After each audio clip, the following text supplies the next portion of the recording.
Биполярность этносферы. Ложь как принцип. Слова многозначны.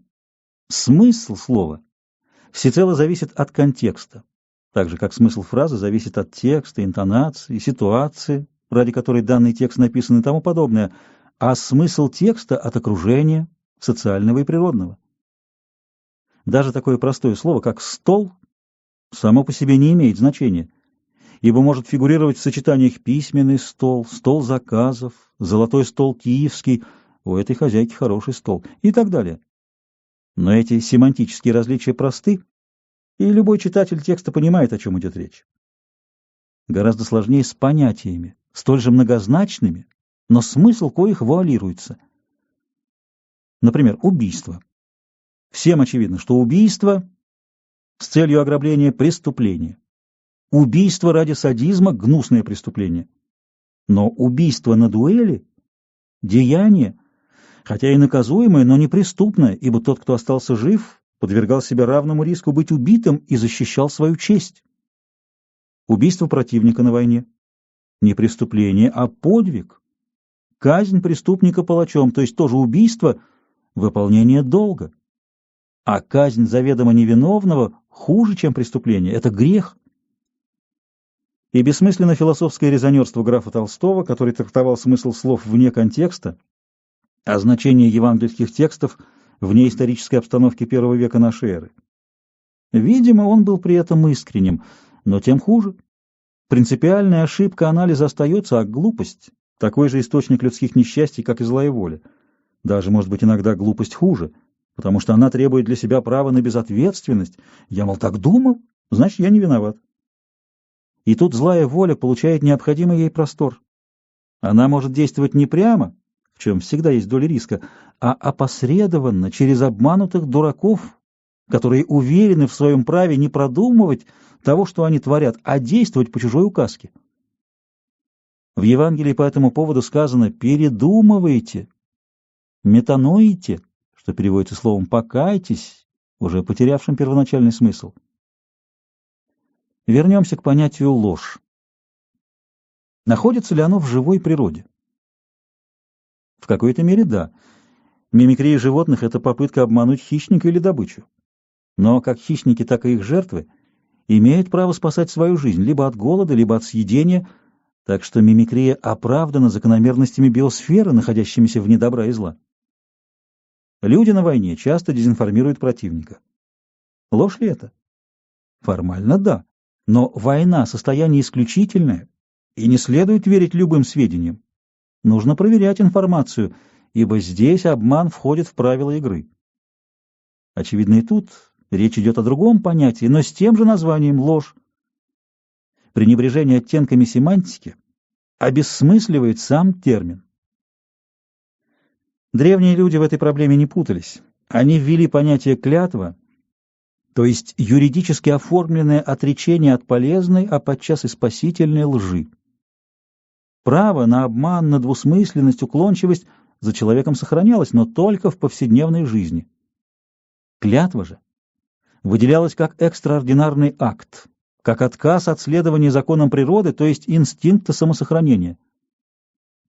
Поэтому в свидетели, а точнее хранители соблюдения клятвы, призывались боги или духи стихий, которые должны были наказать клятвопреступника. Этим оттенялось супернатуральное значение клятвы. В Евангелии для ставших на путь самосовершенствования или святости рекомендовано не клясться, а всегда говорить только правду. Но для всех прочих обычных людей во всех христианских странах клятва названа присягой и еще сохранена как полуюридический, полурелигиозный акт, до сих пор имеющий значение и смысл.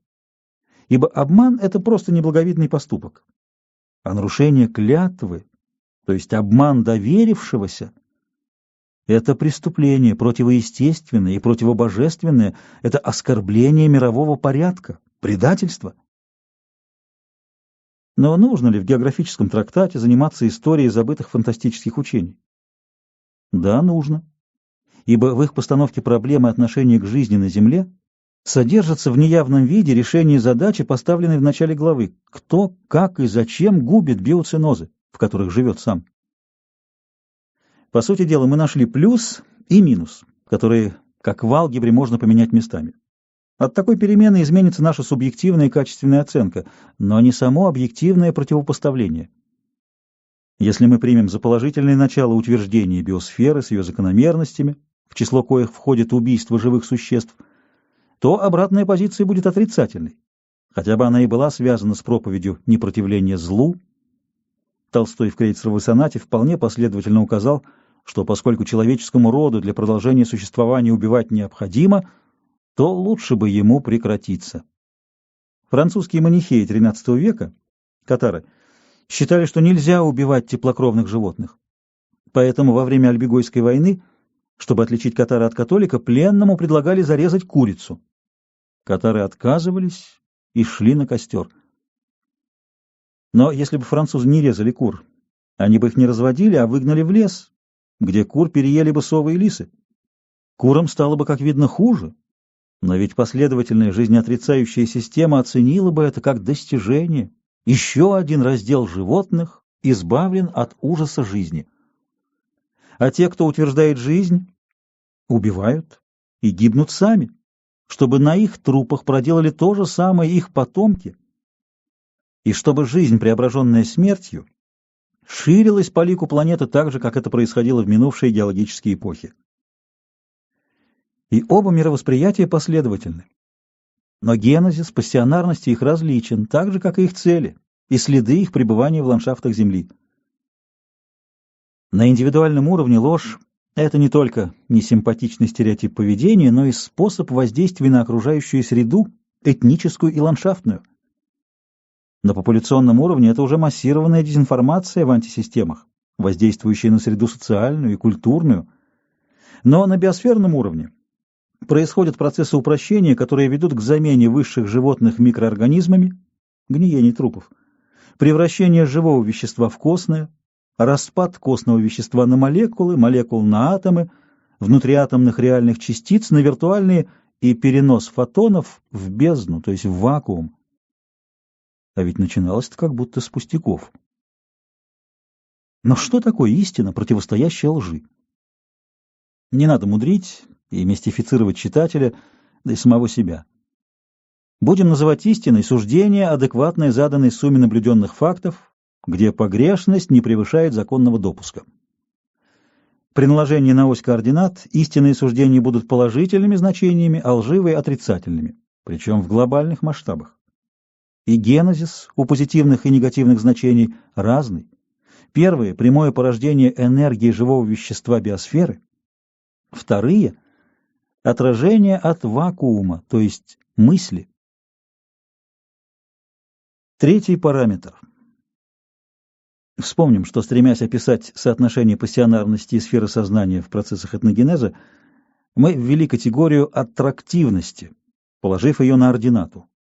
Этим мы добились наглядности, необходимой для описания тех этногенезов, которые начинаются пассионарным толчком или генетическим дрейфом. Но когда происходит наложение друг на друга разнохарактерных этнических систем и связанных с ними систем сознания, которые ныне принято называть культурами, то возникают химеры, принципиально отличные от этносов, хотя внешне на них похожие. Различие между этносом и химерой на глаз неуловимо. Но если этнос проходит все возрасты, если не гибнет насильственной смертью, то химера либо существует, либо распадается. Это значит, что соотношение между этносом и химерой такое же, как между организмом и раковой опухолью. Последнее может разрастаться до пределов организма, но не далее. И живет она только за счет вмещающего организма.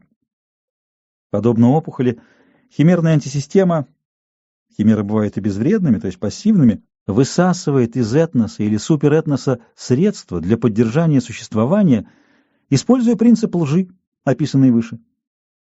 Это не разновидность аттрактивности, потому что последняя всегда основана на искренности, а явлении иного порядка, для описания которого нужна третья ось координат — аппликата.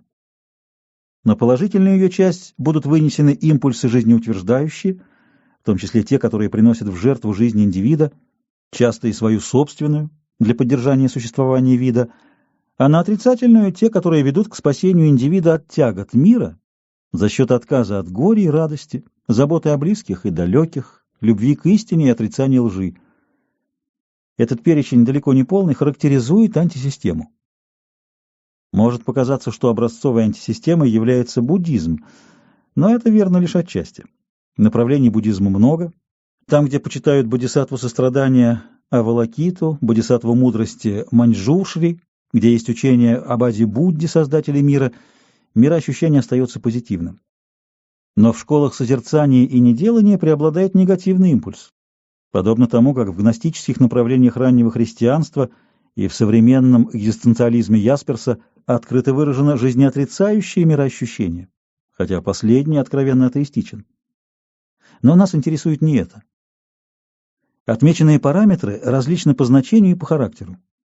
Мощные импульсы пассионарных толчков, как правило, лишают отдельных людей возможности выбирать собственную линию поведения.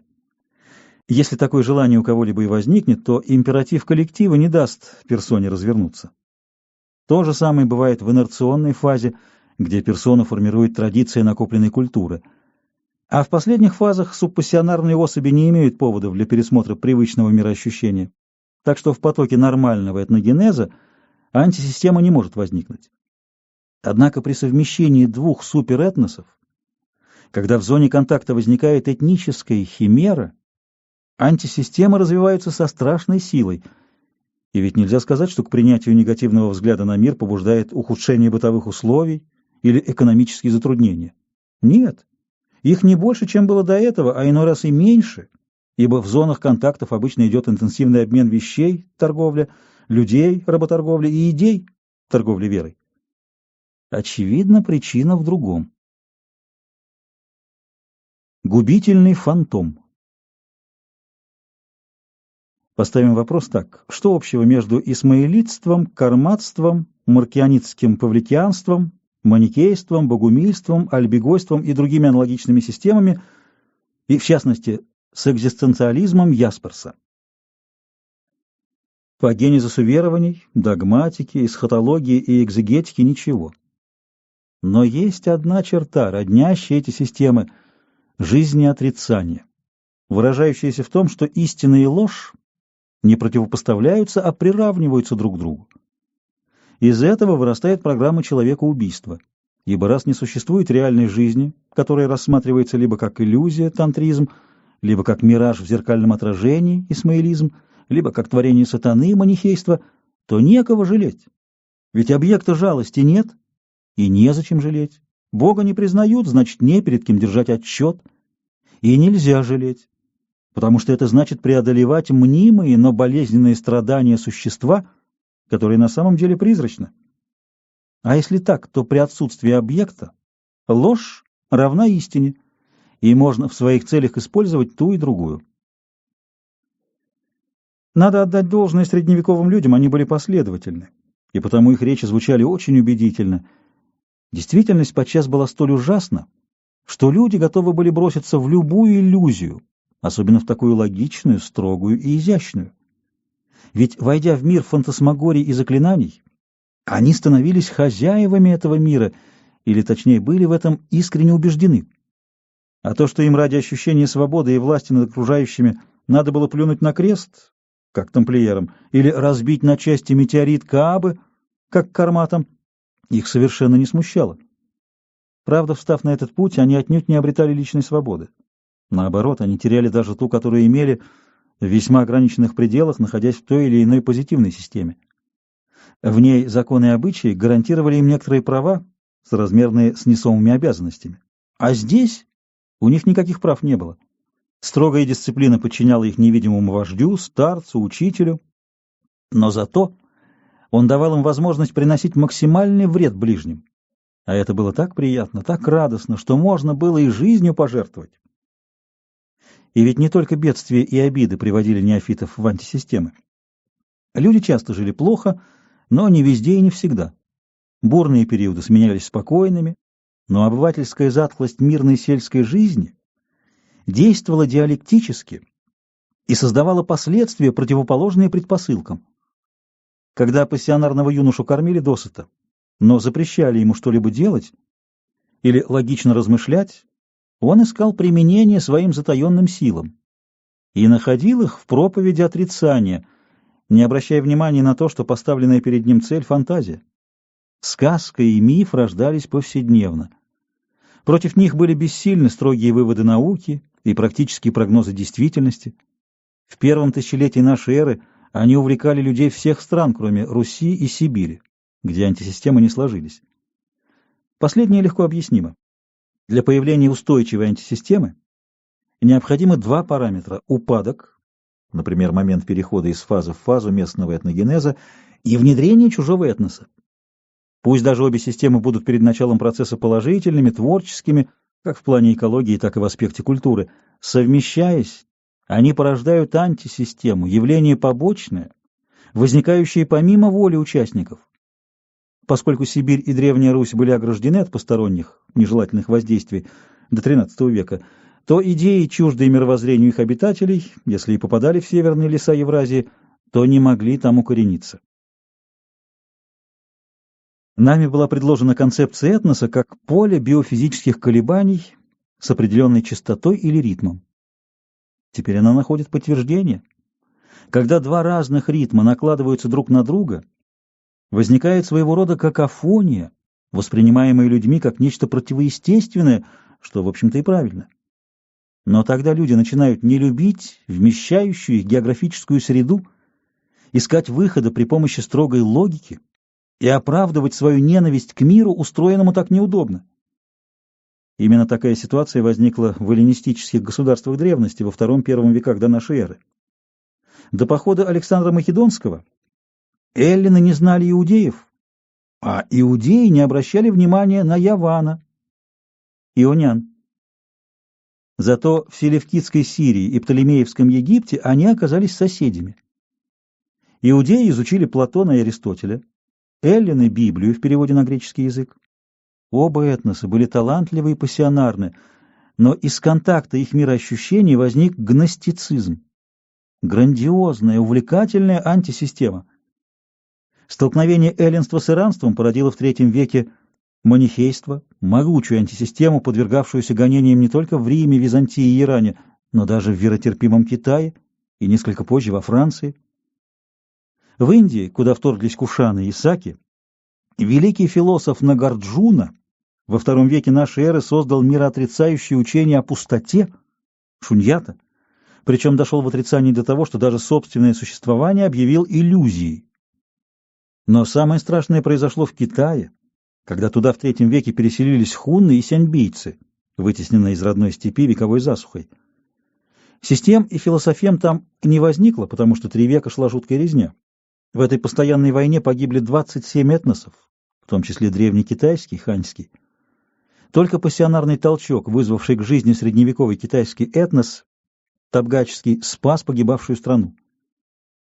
Равно пассионарный толчок рубежа нашей эры породил оригинальную позитивную систему христианства, перекрывшую гностические фантасмагории, а новый толчок VI-VII веков, создавший ислам как мироощущение, прекратил существование антисистемы Ирана, зиндиков. Однако халифат быстро превратился в химерную целостность, так как экзогамия, осуществлявшаяся через гаремы, внедрила в новый арабо-мусульманский этнос персов, грузин, армян, сирийцев, греков, турков, берберов и так далее. И уже в IX веке на этом фоне возникла антисистема исмаилизм, сокрушенная только монголами в XIII веке. Монголы были носителями пассионарности, но при столкновении с антисистемами растеряли свой пассионарный заряд и в XIV веке погасли. В Византии антисистема развилась в Малой Азии в IX веке на границе с мусульманским миром. Отсюда она перекинулась на Балканы, где болгары и славяне, воспринявшие греческую образованность, создали собственную химеру — болгарское царство. Здесь антисистема называлась богумильством и исчезла после пассионарного толчка XIII века, вытесненная османами. Но гораздо сложнее была судьба манихеев Прованса. Они погибли в XIII веке, но заразили своими мироощущениями Западную Европу где возник отвратительный социальный институт инквизиция. Об этом стоит рассказать подробнее. Древний дуализм. Манихейство и христианство равно признают в мире сочетание двух стихий — света и мрака. Но манихеи считают мраком материю, и особенно плоть, а христиане видят в материальном мире творение Божие и благословляют чистые радости плоти, брак, веселье, любовь к родине. Несовместимость обоих мировоззрений очевидна, а борьба между ними не кончена и поныне. Западное манихейство соперничало с христианством с конца III века и подвергалось таким же, как христианство, гонениям при Диоклетиане. Христианские императоры продолжали эти преследования. Феодосий определил за принадлежность к манихейству смертную казнь. Гонорий квалифицировал исповедание манихейства как государственное преступление. Вандальский король Гуннерих истребил манихеев в Северной Африке, спаслись лишь те, кто успел убежать в Италию. В VI веке центром манихейства стала Равенна, ибо жители Ломбардии, ариане, вынужденные бороться против Рима, дали им приют. В X веке манихейство распространилось в Лангедоке и сомкнулось с аналогичными учениями Болгарии.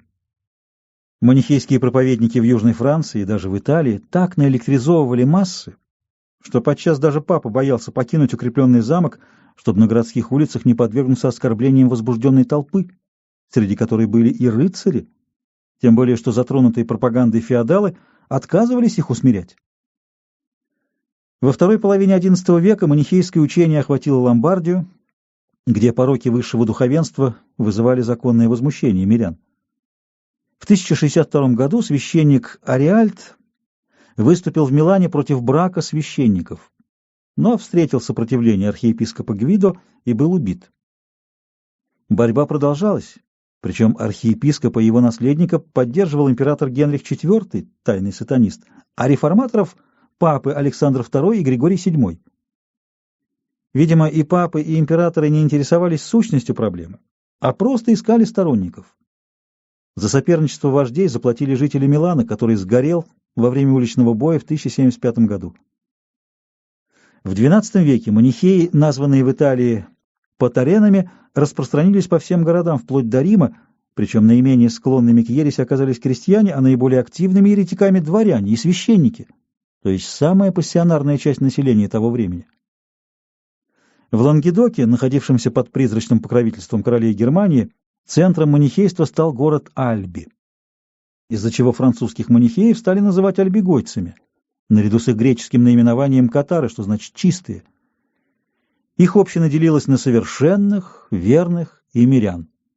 Совершенные жили в безбрачии и посте, обучая верных и напутствуя умирающих, которые наодрез смерти принимали посвящение в совершенные, чтобы спастись от уз материального мира. Миряне, сочувствовавшие катарам, переводили на народные языки книги Ветхого Завета как героические сказания, чем понемногу изменяли идеалы рыцарства, а тем самым и стереотип поведения своих читателей. Остальное довершила антипатия провансальцев к французам как к чуждому и агрессивному этносу. К 1176 году большая часть дворянства и духовенства Лангедока стали катарами, а меньшая часть и крестьяне предпочитали молчать и не протестовать. Разочаровавшись в возможностях схоластики, которая в X веке переживала очередной упадок, средневековые богоискатели пытались найти решение проблемы вне школ и получали ответы от приходивших с Востока, с Балканского полуострова, манихеев, учение коих сводилось к следующему. Зло вечно. Это материя, оживленная духом, но обволокшая его собой. Зло мира — это мучение духа в тенетах материи.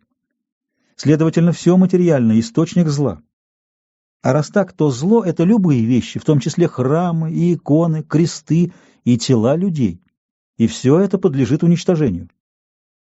Самым простым выходом для манихеев было бы самоубийство, но они ввели в свою доктрину учение о переселении душ.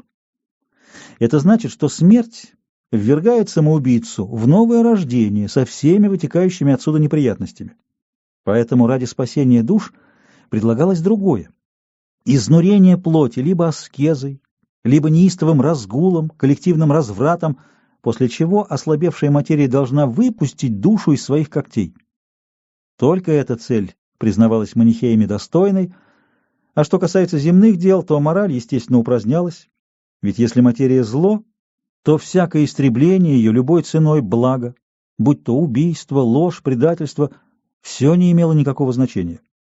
По отношению к предметам материального мира было все позволено. Такая концепция испугала и разозлила средневековых французов. В 1022 году в Орлеане были сожжены 10 катаров, преданных своими учениками. Среди них были духовник короля Роберта I Этьен, схоластик Лизой и капеллан Гериберт. Как людей их очень жалко. Они были честны, искренни, любознательны. В ужасное время кризиса католицизма, когда наглые прелаты получали кафедры, как феодальные лены, а полуграмотные священники не умели объяснить прихожанам элементарных основ христианской этики, эти люди искали непротиворечивого, логичного решения наболевших проблем, которые ставила перед ними действительность. Выводы ими сделанные были логически безупречны, но противоестественны. Поэтому-то здоровая интуиция средневековых французов взбунтовалась против логики. Система при переходе от фазы подъема к акматической фазе столкнулась с антисистемой и оставила на земле пепел казненных. Аналогичное отношение к манихейству наблюдается всегда и везде. Поэтому манихейские общины первого тысячелетия были тайными, вследствие чего ложь стала их стереотипом поведения. Попав в Италию и Францию, манихейские эмиссары называли себя ткачами, чтобы иметь возможность беспрепятственно переходить из города в город для пропаганды своего учения. На самом деле они были такими же ткачами, как масоны-каменщиками. Между тем лживое самоназвание вводило и продолжает вводить в заблуждение людей несведущих, стремящихся всюду увидеть классовую борьбу. И именно так воспринял альбегойцев поэт Блок в пьесе «Роза и крест». И вряд ли стоит обвинять его в этом. По сути дела, Альбегойская война была отнюдь не подобием Жакерии и не феодальной стычкой между Тулузой и Парижем, и не национальной войной провансальцев с французами. И вот почему. В отличие от многих патриархальных и плебейских антицерковных движений, катары были социально разнообразны, что способствовало успешному распространению учения, не стесненному социальными и этническими рамками. Классовая борьба крестьян и горожан против господствовавших феодалов не прекращалась никогда. Однако шла она по двум линиям, не связанным друг с другом. Крепостные крестьяне негодовали на произвол баронов, но их программа была сформулирована четко. Наш добрый сеньор защищает нас от нечестивых врагов и злодеев. Резонно. Но ведь она не имеет ничего общего с учением о том, что все материальное — проявление мирового зла и как таковое должно быть уничтожено. Напротив, классовая природа крестьян толкала их на то, чтобы, добившись свободы и прав, возделывать земли, строить дома, воспитывать детей, накапливать состояние, а не бросать все это ради иллюзий, пусть даже вполне логичных. Вторая линия — это борьба городских общин, коммун, в союзе с королевской властью против герцогов и графов. Опять-таки, зарождавшаяся буржуазия стремилась к богатству, роскоши, власти, а не к аскетизму и нищете. На Западе города поддерживали то папу, то императора. На Востоке — суннитского халифа, в Византии они были оплотом православия, ибо благополучие горожан зависело от укрепления порядка в мире, а не от истребления мира ради потусторонних идеалов, чуждых и невнятных. И вряд ли проповедь спасительной бедности можно считать социальной программой. Ведь за бедность духовенства ратовали христианские монахи, и мусульманские марабуты, и суфии. Роскошь епископов, непотизм и симонию клеймили с амвонов папы и соборы, но подозрений в ереси они на себя не навлекали. Иной раз бывало, что слишком неугомонных обличителей убивали из-за угла или казнили по вымышленным обвинениям, однако в те жестокие времена и без этого легко было угодить на плаху, особенно когда увлеченный идеей человек не замечал, что он стоит на пути венценосца. Казни совершались и без идеологических нареканий. Да и в самом деле, как может мистическое учение отражать классовые интересы? Ведь для этого оно должно сделаться общедоступным, но тогда будет потерян руководящий принцип — тайное посвящение и слепое послушание. Ну а каково было поведение самих еретиков? Меньше всего они хотели мира. Феодалов они, конечно, убивали, но столь же беспощадно они расправлялись с крестьянами и горожанами, отнимая их достояние и продавая их жен и детей в рабство. Социальный состав манихейских и исмаилитских общин был крайне пестрым. В их числе были попы-растриги, нищие ремесленники и богатые купцы, крестьяне и бродяги, искатели приключений и, наконец, профессиональные воины, то есть феодалы, без которых длительная и удачная война была в те времена невозможна. В войске должны были быть люди, умеющие построить воинов в боевой порядок, укрепить замок, организовать осаду, а в X-XIII веках это умели только феодалы. Может возникнуть ложное мнение, что католики были лучше, добрее, честнее, благороднее катаров, альбегойцев. Это мнение столь же неверно, как и обратное. Люди остаются самими собою, какие бы этические доктрины им ни проповедовались. Да и почему концепция, согласно которой можно купить отпущение грехов за деньги, пожертвованные на крестовый поход, лучше, чем призыв к борьбе с материальным миром? И если одно учение лучше другого, то для кого? Поэтому ставить вопрос о качественной оценке бессмысленно и столь же антинаучно, как, например, вопрос о том, что лучше, кислота или щелочь. Обе обжигают кожу. Но если так, то почему именно этой вражде уделено столько внимания, когда одновременно обострялись социальные конфликты между классом феодалов и закрепощенными крестьянами, развивалось соперничество растущих королевств за территории и торговых городов за рынки? Чем же отличалась от них та полускрытая война, которая нами принята за исходную точку отсчета? В отличие от борьбы за политическое преобразование внутри одной большой этносоциальной системы и даже столкновений между разными культурно-системными целостностями, здесь имела место истребительная война. Французские манихеи были слишком похожи на французских католиков для того, чтобы ужиться в одном ареале, ибо высказывались те и другие за развитие системы в противоположных направлениях. Сталкиваясь, они вызывали аннигиляцию той самой материи, которую они считали не Божьим творением, а мировым злом. И так они вели себя везде, в Византии, Иране, Центральной Азии и даже в веротерпимом Китае. Поэтому гонения на них были повсеместны, а их сопротивление, часто весьма активное, придало раннему Средневековью ту окраску, которая просвечивает через видимую историю столкновений государств и становления этносов. Наличие двух несовместимых поведенческих и психологических структур в то время было явлением глобальным. Оттого так мало памятников искусства осталось от этой эпохи. То, что манихеи к концу XIV века исчезли с лица земли, неудивительно, ибо они, собственно говоря, к этому и стремились. Ненавидя материальный мир и его радости, они должны были ненавидеть и саму жизнь. Следовательно, утверждать они должны были даже не смерть, ибо смерть только момент смены состояний, а антижизнь и антимир. Туда они и перебрались, очистив землю для эпохи Возрождения. Неудача их состояла только в том, что они не смогли погубить всех людей, проведя их через мученичество, далеко не всегда добровольное. Как они старались! И не их вина, что жизнеутверждающее начало человеческой психики устояло перед их натиском, благодаря чему история народов не прекратила своего течения. На этом фоне возникла первая инквизиция, основанная испанским монахом Домиником и направленная против еретиков-катаров или альбегойцев. Конечно, никто не захочет одобрить или тем паче защищать принцип инквизиции, осуждение без предъявления обвинения на основе личного признания. Признание бывает вынуждено пыткой, донос ложен, судьи пристрастны и бесконтрольны, но мотив введения такого судопроизводства ясен. Инквизиторы берегли своих агентов от мести катаров, проникших в XIII веке во все слои французского и итальянского общества. Война велась не только в Лангедоке. Она велась при всех дворах, во всех цехах, в церковных общинах и даже на базарах.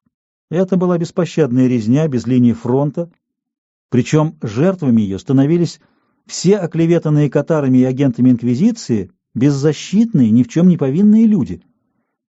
Катары широко использовали право на ложь, каковое было позволено их исповеданием, рекомендовавшим предательство для борьбы с материей. Бывшие катары, перешедшие в лоно католицизма, Роберле Бугр, Петр из Вероны и Райнир Саккони были самыми грозными инквизиторами в XIII веке. Их руками были сожжены сотни катаров и вальденцев, а также оклеветанных католиков. Роберле-Бург, бывший в течение 20 лет катаром в Милане и прекрасно знавший нравы и обычаи этой секты, в 1233 году был назначен папой Григорием IX инквизитором, после чего применил свои обширные знания. Например, в 1239 году в Монт-Эме, близ Шалона на Марне, он сжег 182 катара. И позднее было тоже.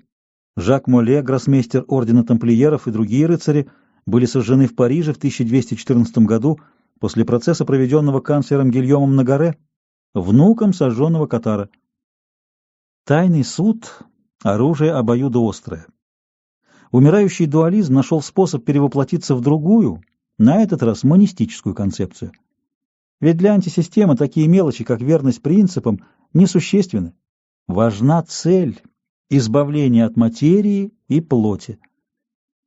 На вооружение было принято учение блаженного Августина, талантливого мыслителя V века, начавшего свой путь членства в тайной манихейской общине, а окончившего дни епископом города Гиппона в Африке и после смерти признанного отцом церкви.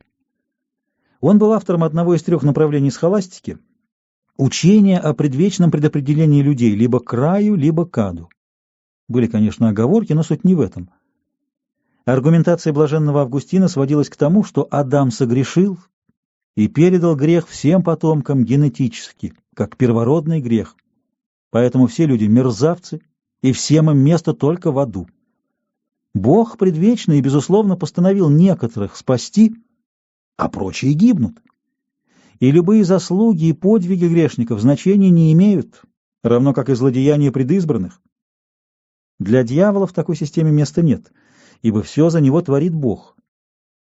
Надо отдать справедливость тогдашним теологам. Они учение Августина не приняли. Сторонники концепции Августина подвергались осуждению.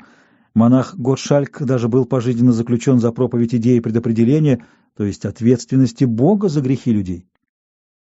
Но прошли средние века, наступила реформация, и Жан Кальвин воскресил идеи Августина. На них же была построена теория Второй инквизиции. Примирение Бога с сатаной устраивало всех злодеев Европы. Конкордат с сатаной. Вторая инквизиция, действовавшая в XVI и XVIII века, была хуже первой. Для оправдания, а также для регламентации совершенных преступлений инквизиторы создали теорию, опиравшуюся на идеи блаженного Августина. По этой теории Бог настолько сострадателен, что не допустил бы зла в своих творениях, если бы не был столь всемогущим и добрым, чтобы превращать зло в добро. Из этого вытекало, что преследованиями тиранов укреплялось терпение мучеников, а чародействами ведьм — совершенствование веры праведников. Поэтому Богу не нужно предупреждать зло. Можно было бы возразить, что Бог несправедливо, немилостив к тиранам и чародеям, заставляя их мучить праведников и тем самым обрекая их на адские муки. Но и на это есть ответ. Грешник хуже черта, ибо сатана отстранился от Бога, который допустил его согрешить и не опекал с любовью. Сатана пребывает в злобе, так как Бог отверг его и не дарит ему своей милости. Больше того, Бог желает черту добра, а бедный черт весьма мучится, видя, как зло, творимое через ведьм, переходит в добро. Да и вообще черт не виноват, так как он ничего не может без Божьего попущения, а Бог не может хотеть зла, но может допускать зло. Предложенная инквизиторами теория является апологией не только их самих, но и дьявола, с которым они якобы вели борьбу. Во всех злодействах истории, по их мнению, повинен только Бог. И хуже того, злодейство надо приветствовать, ибо из зла получается добро. Это дьявольская диалектика по существу обывательское подхалимство, возведенное на уровень метафизики. И подумать только, сколько крови пролилось из-за этого шизофренического бреда. Да и как могло быть иначе? Учение о предопределении отняло у своих адептов только одну свободу — свободу выбора между добром и злом, но за это подарила им право на безответственность по отношению к собственной совести. Раз конечный исход предопределен, можно поступать как вздумается. И тут вступила в силу обратная связь. Полная безответственность индивида противопоказана обществу, которое вводит в силу закон, основанный не на совести, а на приказе начальства. С таким законом выгоднее считаться, но обойти его отнюдь не аморально. Сумел и выиграл. Поэтому были вполне логичны и даже не бессовестны истребление индейцев в Северной Америке, работорговля, ограбление Индии, продажа опиума в Китай. Ведь запрещение этих предприятий не было предусмотрено, да и не могло быть, ибо Бог превращает зло в добро, а черт служит перед его престолом. Но если так, то почему бы не завести с дьяволом контакт, тем более что он готов даже оплатить служение себе вполне реальными благами. Требует он немногого, продажи бессмертной души, в существование которой еще надо верить, и участие в черных мессах. Эти обедни служились обязательно священникам, отступившим от церкви, и заключались в прославлении сатаны, доброго господина, который ничего не запрещает. Святые дары освящались на животе голой женщины и потом осквернялись. Иногда участникам этих мистерий казалось, что является сам сатана и позволяет целовать себя взад. Случалось, что ему приносили в жертву младенцев, которых крали у матерей. Мистерии совершались в полночь, тайно, но о них знали очень многие. Вот наглядный пример. В 1089 году русская княжна Евпраксия Всеволодовна вышла замуж за Генриха IV, императора Священной Римской империи германской нации. Сей венценосец привлек ее к участию в черных мессах. Бедняжке стало так противно, что она сбежала от мужа к его врагам в Каноссу, где ее приняла графиня Матильда. В 1094 и 1095 годах императрица выступала на церковных соборах с разоблачениями своего мужа. Папа Урбан II отпустил ей невольный грех участия в черной мессе и с конвоем отправил на родину, где она кончила дни в монастыре в 1109 году. А Генрих IV, он остался на троне до 1105 года и лишился власти отнюдь не за сатанизм, а за предательские убийства своих вассалов. Но и тогда его продолжали поддерживать горожане Льежа, Кёльна, Бонна и еврейская община. Оказалось, что сатанизм шокировал очень немногих. Черные мессы служились в Париже еще в XIX веке. Допускались к участию в них, кроме членов секты, только приглашенные, но получить приглашение было легко. Подробности можно прочесть в книге Гюисманса «Бездна», где автор колеблется между признанием серьезности наблюдавшейся им оргии и желанием оказаться обманутым. Для скептика-позитивиста персонификация любого принципа неприемлема. Она ему просто претит. Если же отказаться от персонификации, которая уже в XIII веке стала излишней, то останется теория абсолюта, нравственного закона внутри себя. Молиться такому закону невозможно, равно как, например, закону Бойля-Мариотта. Это становится очевидным в XIX веке, а при последовательном развитии концепции возникает экзистенциализм, философская религия Ясперса. Последний был прав только в одном: такие системы возникали и до нашей эры, но он опускает из виду то, что они всегда гибли, унося с собой тысячи жизней людей, доверившихся философам. И, наконец, последнее важное следствие теории строгого монизма — отношение к биосфере в целом, так же как к индивидуальным существам и их творениям, становится негативным. Для того, чтобы уберечь беззащитную природу от бессовестных людей, нужно объяснить им пользу от биоценологии, а это сверхсложно. Учение о полезных и вредных животных и растениях гораздо ближе рассудку обывателя, нежели понятие о гармоничности жизни на планете Земля. Обыватель предпочитает ощущать себя царем природы, а не ее составной частью. Поэтому строгий монизм на практике смыкается с восточным дуализмом, манихейством, с той лишь разницей, что злом считается все неприятное, мешающее данному человеку, а не объективная стихия мрака. Это значит, что руководящим принципом для различия добра и зла, света и мрака, прогресса и регресса становится произвол. Различие хотя и несущественное, но с точки зрения логики не в пользу монизма. Но почему же монистические и дуалистические учения не смогли вытеснить христианство? Особенно в средние века, когда папы воевали с императорами, а схоласты тратили силы на бесплодные споры друг с другом. Пожалуй, потому что монизму и манихейству противостояло неосознанное мировоззрение, суть которого можно сформулировать следующим образом. Бог сотворил землю, но дьявол — князь мира сего. На земле дьявол сильнее Бога, но именно поэтому благородный рыцарь и монах-подвижник должны встать на защиту слабого и бороться с сильным врагом до последней капли крови. Ведь не в силе Бог, а в правде, и творение его, земля, прекрасно, а зло приходит извне, от врат ада, и самое простое и достойное — загнать его обратно. А что Бог не сотворил дьявола, ясно и без доказательств. Предполагать такое просто кощунство. Эта концепция была непротиворечива, проста для восприятия и соответствовала, если не нравам того времени, то его идеалам. А поскольку идеал — это далекий прогноз, воспринимаемый интуитивно, то он и оправдался. Биосфера продолжает существовать. Выход из безысходности. Мы, люди XX века, знаем, что черта нет, и все же, когда окинешь взглядом историю антисистем, становится жутко. Есть концепции вампиры, обладающие свойствами оборотней и целеустремленностью поистине дьявольской.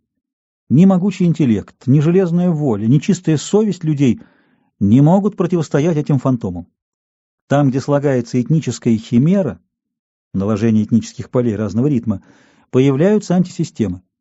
А так как за время существования человека на Земле все этносы давным-давно вступили между собой в контакты, то, казалось бы, антисистемы должны были вытеснить этносы, заменить их собой, уничтожить все живое в своих ареалах и превратить свои реальные импульсы в виртуальные, дабы они могли взаимоаннигилироваться.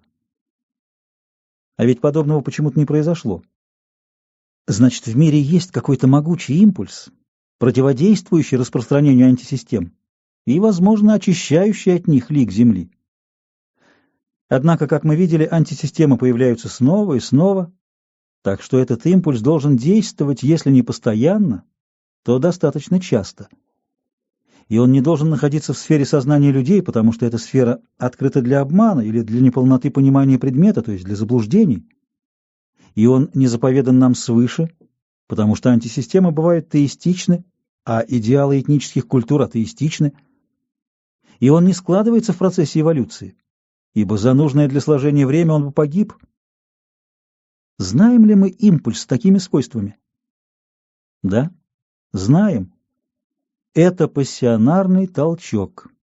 Нет, не героизм отдельных пассионарных особей, личностей, жертвующих собой, а именно толчок, мутация, порождающая признак пассионарности и сообщающая заново возникающим этносам оригинальный ритм биополя. Вот что губит химеры и гнездящиеся в них антисистемы.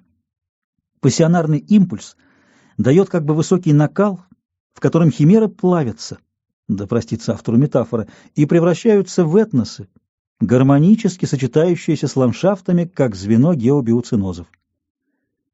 При столь высоких накалах антисистемы существовать не могут. Но дальше идет уже описанный процесс этногенеза, при котором иногда вследствие создавшихся условий появляются импульсы с отрицательными значениями.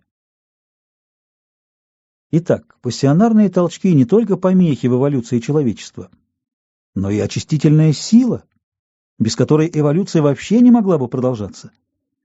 Этой силой природа поддерживает баланс биосферы, в том числе и тех самых людей, которые полагают, что их мысли, сколь бы ни были они фантастичны, представляют наибольшую ценность для планеты Земля.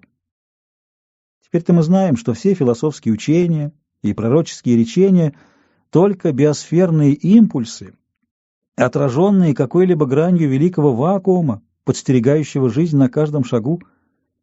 И ради этого из бездны в мир пробиты черные дыры, каждая из которых называется личное сознание.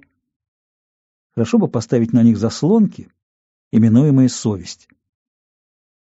А сам пассионарный толчок, который был описан как эмпирическое обобщение, объясняющее колебания этносферы, явно неземного происхождения. Уже то, что оси зон толчков располагаются на поверхности планеты как линии, концы которых ограничены кривизной планеты, а перпендикуляры к ним проходят через центр Земли, указывает на зависимость оси толчка от магнитного поля планеты. Предположение, что эти энергетические удары по Земле идут не от Солнца, а из рассеянной энергии галактики, нашло уточнение. Американский астроном Джон Эдди обнаружил, что деятельность Солнца варьирует настолько, что даже 11-летний цикл активности солнечных пятен не прослеживается. На основе этих выводов Джон Эдди составил график солнечной активности за 5000 лет. И оказалось, что все датированные пассионарные толчки хронологически совпадают с минимумами солнечной активности, либо с периодами ее спада. Это уже закономерность, позволяющая интерпретировать явление. При уменьшении солнечной активности защитные свойства ионосферы снижаются, и отдельные кванты или пучки излучения могут достигать земной поверхности. А жесткое излучение, как известно, вызывает мутации. Мы не одиноки в мире. Близкий космос принимает участие в охране природы, а наше дело не портить ее. Она не только наш дом, она мы сами. Ради этого тезиса и был написан трактат, который теперь закончен. Посвящаю его великому делу охраны природной среды от антисистем.